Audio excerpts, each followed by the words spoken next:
Hello friends, আজকে বানাবো অনেক ধরনের ভেজিটেবল দিয়ে কাতল মাছ। কাতল মাছ তো সবাই ফুলকপি দিয়ে আলু দিয়ে ঝোল খায়, কাতল মাছের কালিয়া করে, কাতল মাছের ভাপা করে, সর্ষে বাটা দিয়ে অনেক কিছুই করে।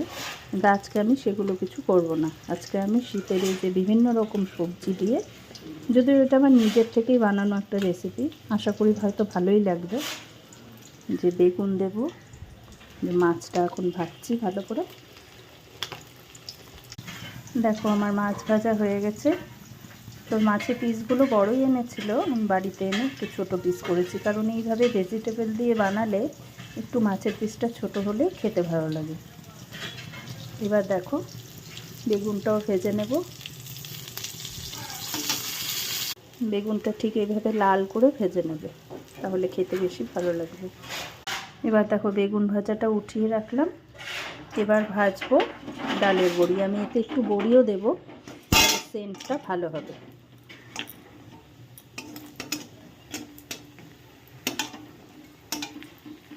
বেগুন সে ডালের বড়িটাও এইভাবে লাল করে ভেজে নেবে বেগুনের মতো করে।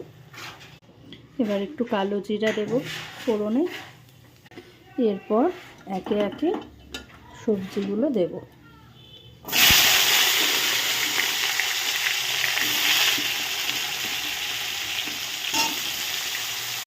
এখানে দেখো কী কী দিয়েছি: আলু, সিম, মূলো, ফুলকপি, তারপরে এখানে একটু বেগুন। দেখো এবার একটু নুন হলুদ দিয়ে ভালো করে এটাকে আগে ভেজে নেব। ভাজতে থাকি।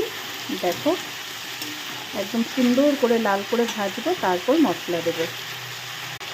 সবজিটা ভাজতে ভাজতে একটা কথা বলি, হয়তো তোমরা এই ভিডিওটা যদি কেউ দেখো, পছন্দ করো, হয়তো ভাববে মনে মনে এত একটা ইজি রেসিপি দেওয়ার কী দরকার ছিল।